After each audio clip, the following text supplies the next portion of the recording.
Hey, Black Friday is approaching, and many of you will be in search for the perfect deal just in time for Christmas. A lot of people spend a lot of money around this time of year. They do, and inflation, of course, sending prices a lot higher.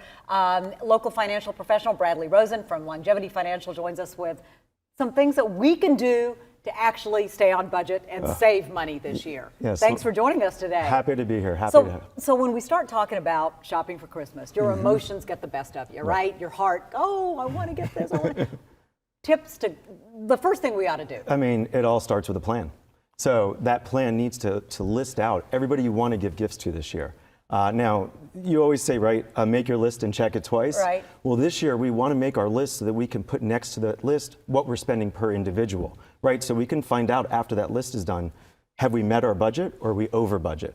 And unfortunately this year with inflation, as you just referenced, we may have to reduce how much we're spending per person or even cut a few people out in order to meet your budgetary needs. So what you're just asking there is to have this plan. That sounds good, but a lot of people don't even do that during the year. So how can we possibly expect them to do that? I mean, is this a bigger philosophical issue? I mean, a lot of people don't like to address their finances that way, maybe because it just stresses them out. Is that fair to say? It definitely is, but starting early always makes sense. And so we've got 30 days left right before the holiday gift-giving season begins. So we've got to look at ways that we can fit your budget.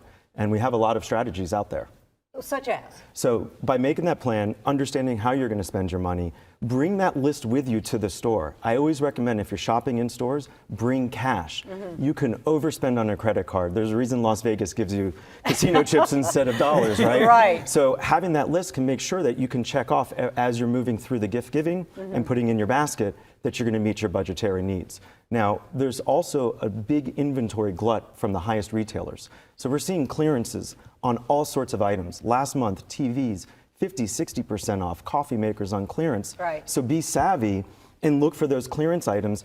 Go to multiple stores to find out who's trying to unload their inventory at a better price for you. You know, it's interesting, Rob, you talked about the bigger philosophical picture of finances, and I want to talk to you about the bigger philosophical picture of what this season is all about, which really shouldn't be about the gift giving so much as it is just showing someone you care. You don't have to go out and spend a lot of money. Rob makes homemade awesome chocolate chip cookies. I can just tell you, and it means as much to somebody to do that. It certainly does. And what's priority throughout the year, let alone the gift giving season, is you got to take care of yourself. Right? And so you can't overspend and have credit card debt in order to give gifts to all of your friends and family. So you've got to be able to pay yourself first throughout the year. So that way, whatever's left over, then you can start unloading those dollars, right, to the gifts that you want to give to your friends and family. Is this also a good time of year to maybe address some of the things financially that people have been, putting in the back burner a little bit? I mean, I know a lot of people make New Year's resolutions and they think about their budgets. Right. So maybe not set ourselves back by overspending during the holidays. Exactly. And why the end of the year is a great time to start is you start to get those year-end statements. Collect those year-end statements on credit cards, your bank statements, start to add up and see what you're spending. If you can't right now, when I ask you how much do you spend per month or per year, and you're not within a 4 or 5% range of what you're doing, then you better start listing out your budget. And again, start paying yourself high up on your bills. You got your mortgage, you got your rent, right, your food and your healthcare costs. Right. After that, pay yourself investments, savings, and I promise you by the end of next year, using some of these tactics, you'll have more money in savings, more money in your retirement, and more money in your budget for the gift-giving season. This is a great time of year to do that. I mean, Dave Ramsey's got his, his plan, which is, every dollar ought to be accounted for. Right. And people go, oh man, I've got $500 left at the end of the month.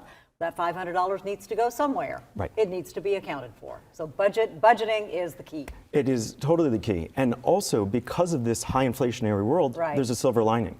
CDs, fixed annuities, there are ways that, I-bonds, there are ways that you can put some of those dollars away and make guaranteed interest and start accruing more interest on that interest, right? So by the end of next year, you have more money again for the gift-giving season. This is overwhelming for a lot of people, so you can always start by consulting a financial expert on it. Right. I mean, a lot of people know a lot more than your average person, and it sounds stressful. Bradley knows. But just talk to somebody. I mean, people fear going into those places like they do the doctor in some cases. They're embarrassed, I think, but don't be embarrassed. You got to start somewhere. Thank you so much. Thank you for having me. This morning. Happy holidays. You too.